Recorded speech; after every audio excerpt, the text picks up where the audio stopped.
Subscribe below for more tips and tricks on how to form and successfully run your business. Let's go over sole proprietorship versus LLC. So you're ready to move from a sole proprietorship to the next big step of forming your LLC. But it is a big step, so you're not sure if it's the right time or move. Not to worry, you're in the right place. Let's break it down. Let's start with this example. This is Kevin Johnson. He's a freelance videographer. He started it as a hobby out of college and has gotten 1 to 3 clients over the last 2 years. Suddenly, he's picked up more clients and wants more asset protection.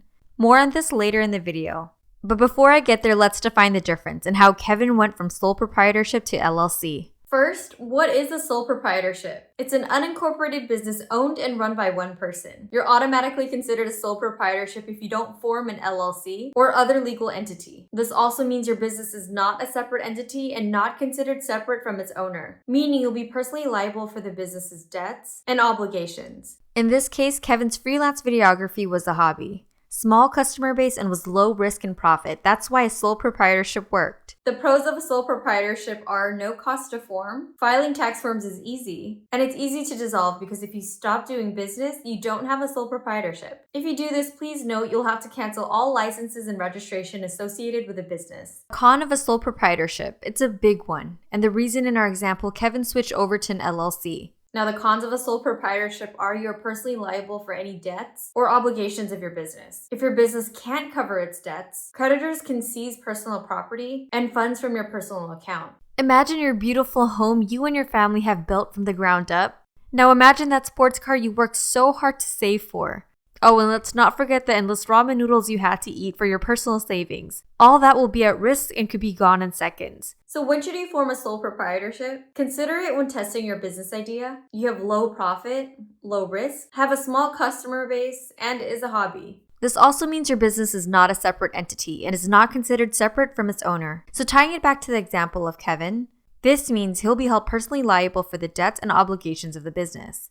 Now let's compare this to an LLC. So because Kevin has a large customer base now, it grew rapidly to 20 customers and it's now profitable and overcoming his full-time job. He wants that protection of his personal assets. Remember the house, car, personal savings? And an LLC solves this move. Now let's compare this to an LLC. What is an LLC? An LLC exists separately from its owners, known as members. However, members are not personally responsible for the business's debts and liabilities. Instead, the LLC is responsible. Some of the pros of an LLC are, compared to a sole proprietorship, an LLC will protect your personal assets and shield you from being personally responsible for the LLC's debts and liabilities. It gives Kevin that extra layer of protection for his videography. A good rule of thumb for an LLC is if you want your business assets separate from your personal finances, it's advantageous if your business carries with it significant liability, such as from customers visiting your store, or if the product you're manufacturing causes harm. The more protection you want, the more formal you'll want your business structure to be. Another pro is credibility. An LLC is recognized by partners, suppliers, and lenders as more favorable. The business name will let customers take your business more seriously. With Kevin's customers, he wants more professionalism.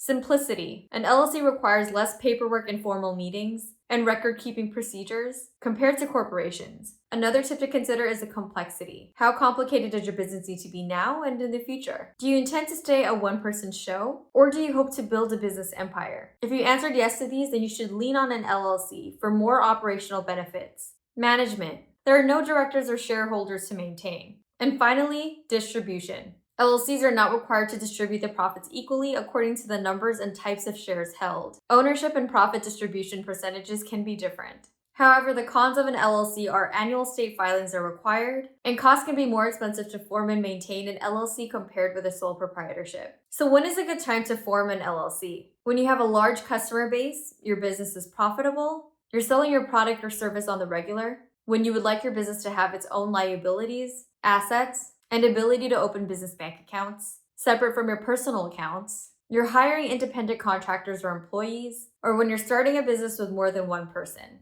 By default, this is a partnership. But with an LLC, you both, if there are more than 2 of you, you all, become members of the LLC, protecting your ownership and longevity of the business. And the above fits all of what Kevin is needing as his business grew. Ready to form your LLC? Make sure to visit our related videos linked below. Learn more.